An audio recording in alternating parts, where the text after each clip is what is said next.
आप सही भक्तों को राधे राधे। तो आज हम सही भक्तों के लिए इस वीडियो के माध्यम से, इस चैनल के माध्यम से स्त्री की कुंडली के बारे में आपको जानकारी देंगे। जैसा कि हमने आपको पिछले वीडियो में आपको बताया था, यदि स्त्री की कुंडली के सप्तम भाव में कोई पाप ग्रह बैठा हो या हमें स्त्री के चरित्र के बारे में जानना हो तो हम उसकी लगन कुंडली को किस प्रकार देखें। तो उसी तरह से आज हम स्त्री की लगन कुंडली के द्वारा आपको यह बताने की कोशिश कर रहे हैं कि आपको कितनी संतान का सुख प्राप्त होगा, कितने पुत्र होंगे, कितनी कन्या होंगी, या हमको कितनी संतान का सुख प्राप्त होगा। इसकी संपूर्ण जानकारी इस वीडियो के माध्यम से हम आप सभी के समक्ष रखेंगे। तो जो भी भक्तजन इस वीडियो को देख रहे हैं, संपूर्ण देखें, आखिर तक आप हमारे साथ जुड़े रहें। और जो कोई भक्तजन पहली बार इस वीडियो के माध्यम से हमारे साथ जुड़े हैं, वह सर्वथा हमारे इस चैनल को सब्सक्राइब करें, लाइक करें, कमेंट बॉक्स में जाकर के राधे राधे अवश्य लिखें।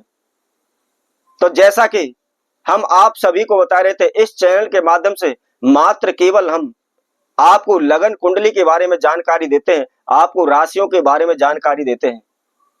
हमने पहले भी अनेकों प्रकार की वीडियो आपको समक्ष रखी हैं, उनमें भी हमने आपको बताया है मूल दोष क्या है, मंगली दोष क्या है, काल सर्प दोष क्या है। हमारी लगन कुंडली के यदि लगन भाव में सूर्य बैठा हो, चंद्र बैठा हो, मंगल बैठा हो, तो उनका क्या प्रभाव हमारे जीवन पर पड़ता है, या हमारे जीवन में समस्याएं आ रही हैं तो वह किस ग्रह के कारण कौन सी समस्या हमारे जीवन में आ रही है, तथा उसके साथ साथ उससे बचने के लिए हमें कौन सा उपाय करना चाहिए। अनेकों प्रकार की जानकारी हम समय समय पर हम आप सभी के समक्ष लाते रहते हैं।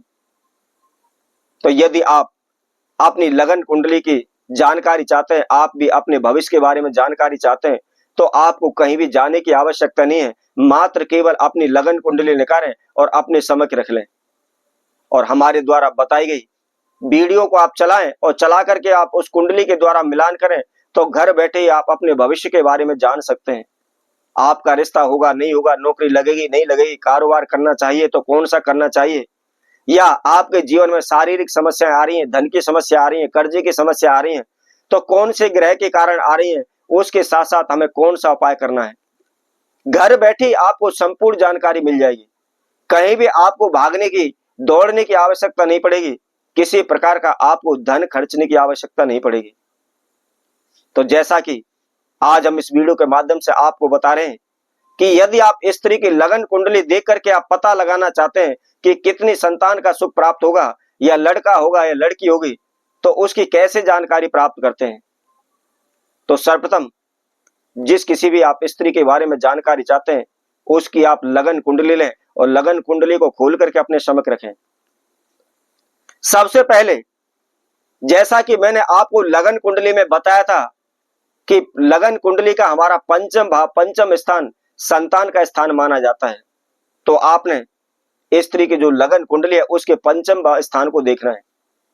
यदि पंचम घर में चंद्र, शुक्र या शनि बैठे हुए हों, तो ऐसी स्त्री को कन्या अधिक उत्पन्न होती है, कन्या का सुख प्राप्त होता है।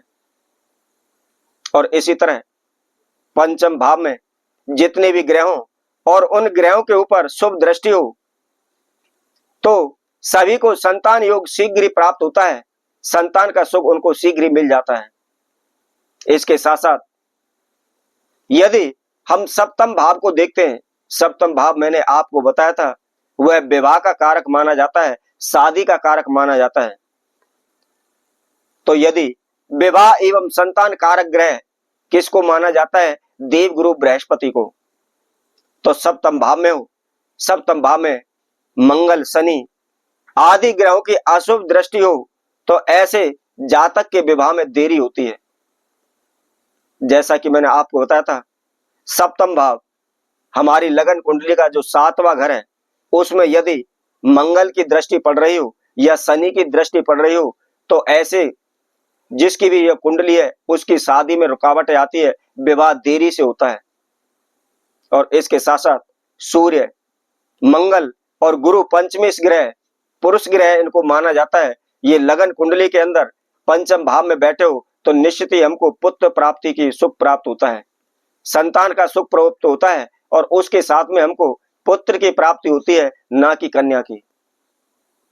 इसी तरह से यदि पंचम स्थान में स्त्री ग्रह हो या उनकी दृष्टि हो, स्त्री ग्रह जैसे कि शुक्र हमने आपको बताया था, और चंद्रमा, ये स्त्री ग्रह माने जाते हैं। यदि ये पंचम भाव में हो या इनकी दृष्टि हो तो कन्या का सुख हमको प्राप्त होता है, पुत्र का सुख हमको प्राप्त नहीं हो पाता।